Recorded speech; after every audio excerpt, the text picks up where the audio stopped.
आत्ताच्या घडीची मोठी बातमी। घोडेगावमध्ये गावठी कट्ट्यातून गोळीबार, 1 ठार 1 जखमी, 2 संशयित ताब्यात।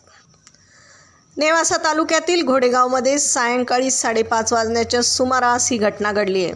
गोळीबारात 1 जण ठार झाल्याची बाब समोर आली आहे। याबाबत सविस्तर वृत्त असं, दिनांक 12 फेब्रुवारी रोजी नितीन शिरसाट हे आपल्या घोरपडे हॉस्पिटलमध्ये पत्नीस उपचारासाठी घेऊन आले होते। यावेळी 4 अज्ञात व्यक्तींनी गावठी कट्ट्यातून शिरसाट यांच्यावर बेछूट गोळीबार केला आहे।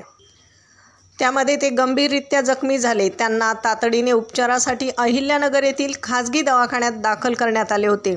आरोपींनी त्यांच्यावर फायर केले, त्यामध्ये त्यांचा जागेवरच मृत्यू झाल्याची बाब समोर आली आहे। या घटनेची माहिती कळताच LCBच्या पथकातील भोये, बंडू भागवत, बाळू नागरगोजे, बाळासाहेब खेडकर, उत्तरेश्वर मोराळे यांच्या पथकासह कर्मचारी, शेवगाव पोलीस स्टेशनचे नीरज राजगुरू, नेवासा पोलीस ठाण्याचे महेश पाटील, सोनई पोलीस ठाण्याचे सहाय्यक पोलीस निरीक्षक अनिल मोरे, शनिशिंगणापूर पोलीस ठाण्याचे सहाय्यक पोलीस निरीक्षक आशिष शेळके यांनी तातडीने घटनास्थळी धाव घेतली आहे। संशयित म्हणून 2 जणांना तपासकामी ताब्यात घेण्यात आले। रात्री उशिरापर्यंत गुन्हा दाखल करण्याचं काम सुरू आहे। प्रतिनिधीसह महाराष्ट्र जनता न्यूज, अहिल्यानगर।